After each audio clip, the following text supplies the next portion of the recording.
బాధ్యత కదా. దానిలో మళ్ళీ అప్పు ఉంది అని తప్పించుకుంటే ఎట్లాగండి? సో మీకు అనుమానాలు ఉన్నాయా? ఆరోగ్యశ్రీని ఎత్తేస్తారని అనుమానం ఉందా? ఖచ్చితంగా ఏ పథకాన్ని అమలు చేయలేరు. ఎందుకంటే పెన్షన్స్ దానిలో కూడా చూడండి, 2 నెలల్లో దాదాపు 70,000 మంది పైచిలకు లబ్ధిదారుల్ని తీసివేసింది ప్రభుత్వం. వీరు ఇచ్చినటువంటి 70,000 చిల్లర, వీళ్ళు ఇచ్చినటువంటి మాట ప్రకారం 50 సంవత్సరాలు దాటినటువంటి వారికి కూడా అదనంగా యాడ్ చేయాలి. అవి యాడ్ చేయకపోగా 70,000 మందిని తీసివేశారు. అంటే దాని అర్థం ఏంటి సార్? మీరు 4,000 ఇస్తానని 1,000 రూపాయలు పెంచడం కోసం అదే బడ్జెట్లో మీకు ఈ పెన్షన్ని నడిపించడం కోసం అక్రమంగా మీరు తొలగిస్తున్నారు అనేది సుస్పష్టంగా కనపడుతున్నటువంటి విషయం. టైంలో అక్రమంగా కొంతమంది పెన్షన్లు తీసుకున్నారు. అక్రమ పెన్షన్దారులను వైసీపీ లీడర్లు, వైసీపీ సర్పంచ్లు, వాళ్ళ కుటుంబ సభ్యులు వీళ్ళ పేరుతో పెన్షన్లు తీసుకున్నారు. వాటిని తొలగించడం వల్ల ఇలా జరుగుతుంది అనేది టీడీపీ చెప్తుంది. ఎంత అన్యాయం సార్! నిన్ననే నేను చూశాను, ఒక పెన్షన్ ఇవ్వలేదని ఒక మహిళ అడిగితే తెలుగుదేశం గూండాలు వారిని ఆ మహిళని కొడుతున్నటువంటి వీడియో చూశాను. సార్ దీనిలో అక్రమం ఏముంది? ఇది ఏమైనా ఉద్యోగమా? వయసు ఎంత? వారికున్న ఆర్థిక పుష్టి ఎంత? ఇది నిర్ణయించేది ఎవరు? ఎలా నిర్ణయించారు మీరు అక్రమం అని? ఏ విధంగా మీరు తీసివేశారు? వయసు తక్కువనా? ఆర్థికంగా పుష్టి ఉందనా? మరి గతంలో 5 సంవత్సరాలు తీసుకోవడానికి ఏ విధానాలు ఉన్నాయో ఆ విధానాలను ఏమన్నా మీరు మార్చారా? మరి అప్పుడు అర్హత కలిగినటువంటి వ్యక్తులు ఇప్పుడు ఎందుకు అర్హత కోల్పోతారు? అక్రమం అంటే వారి ఉద్దేశంలో ఏంటంటే తెలుగుదేశం పార్టీకి ఓటు వేయకపోవడం. అర్హత అంటే వారి ఉద్దేశం తెలుగుదేశం పార్టీకి ఓటు వేయడం. ఇది తప్ప ఇంకోటి కానే కాదు. ప్రతి ఒక్క అర్హత కలిగినటువంటి వ్యక్తికి మాత్రమే మేము పథకం ఇచ్చాము తప్ప ఎక్కడ అక్రమాలు జరగలేదు. ఈవెన్ తెలుగుదేశం నాయకులకి, తెలుగుదేశం కార్యకర్తలకి, తెలుగుదేశం పార్టీ అభిమానులకు కూడా పథకాలు ఇచ్చాం. ప్రభుత్వం అంటే ప్రజల కోసం, పార్టీ కోసం కాదు. ఇప్పుడు తగ్గుతున్న పెన్షన్లని వైసీపీ వాళ్ళకి సంబంధించిన వాళ్ళు తీసేస్తున్నారు అనేది.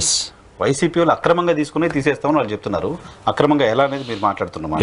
అక్రమంగా పంచుతున్నటువంటి తెలుగుదేశం సక్రమంగా ఎందుకు చేస్తా సార్? అవును, ఒక చోటకి వెళ్ళి ఇన్ఛార్జ్ పంచుతాడు, ఇంకొక చోటకి వెళ్ళి నాగబాబు గారు పంచుతారు. ఏంటి సార్ ఇది? ఎవరి డబ్బు? ప్రభుత్వం డబ్బు ఎవరు పంచాలి?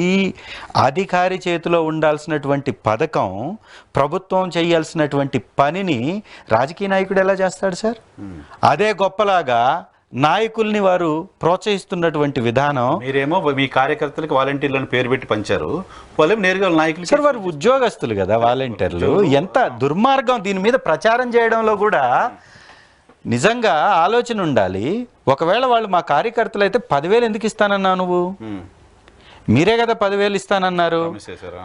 వాలంటీర్ విధానం బ్రహ్మాండంగా ఉందని నరేంద్ర మోడీ గారు పొగిడారు.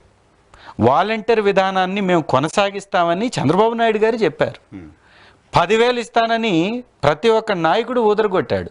మరి వైఎస్ఆర్ కాంగ్రెస్ కార్యకర్తలు అయితే మీరు ఎందుకు ఇస్తానన్నారు?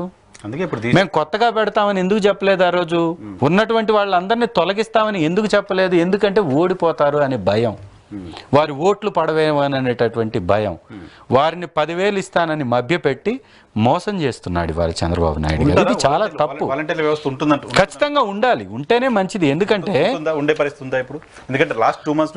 100% వీళ్ళు తీసేసేటటువంటి ప్రయత్నంలో భాగంగానే మేము వాళ్ళు లేకుండానే మేము 97% ఇచ్చాం అని చెప్తున్నారు. ఎంత దుర్మార్గం సార్!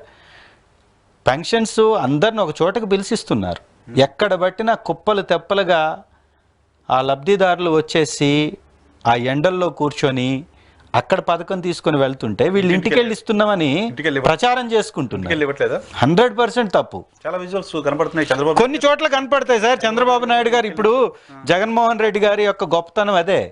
ఏ రోజు పేదవాడి ఇంటి ముఖం చూడనటువంటి చంద్రబాబు నాయుడు గారిని పేదవాడి ఇంట్లోకి తీసుకెళ్లి కూర్చోబెట్టారు జగన్మోహన్ రెడ్డి గారు.